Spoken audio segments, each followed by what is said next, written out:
Hi అండి. బొద్దింకలు గానీ, బల్లులు కానీ, బూజు గానీ పట్టకుండా ఉండాలంటే ఈ టిప్‌నైతే ఫాలో అయిపోండి. 100% వర్క్ అవుతుంది. బొద్దింకలు, బల్లులతో, బూజుతో మనం చాలా విసిగిపోతూ ఉంటాం కదండీ! ఇలా ట్రై చేసి చూడండి. టిప్ అయితే 100% వర్క్ అవుతుంది. ఏదైనా ఒక బౌల్‌లో కొన్ని వాటర్ అయితే తీసుకొని, దాంట్లో కొంచెం డెటాల్ అయితే వేసుకోవాలి.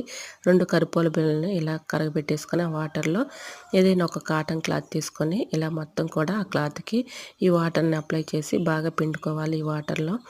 ఇలా పిండుకున్న ఈ క్లాత్‌ని ఏదైనా బూజుగడలు అయితే ఉంటూ ఉంటాయి కదండీ! మన ఇంట్లో ప్లాస్టిక్ బూజుగడకి ఇలా పెట్టేసి కదలకుండా ఒక ముడవైతే ఏసుకోవాలి. ఏదైనా ఒక థ్రెడ్ లాంటిది గట్టిగా ఉన్నటువంటి థ్రెడ్‌ని తీసుకొని ఇలా కదలకుండా ముడవైతే ఏసేసుకొని బూజుగడకి ఇలా మూలన ఉన్నటువంటి బూజును దులిపేటప్పుడు ఇలా బూజుగడకి ఈ క్లాత్‌ని చుట్టేసుకొని ఇలా బూజు దులిపామనుకోండి, బూజు పట్టకుండా అలానే బల్లులు గానీ, అలాగే బొద్దింకలు కానీ, ఈగలు కానీ కూడా రాకుండా ఉంటాయండి. సో, యూజ్ అవుతుందనుకుంటే తప్పకుండా ట్రై చేయండి. టిప్ అయితే 100%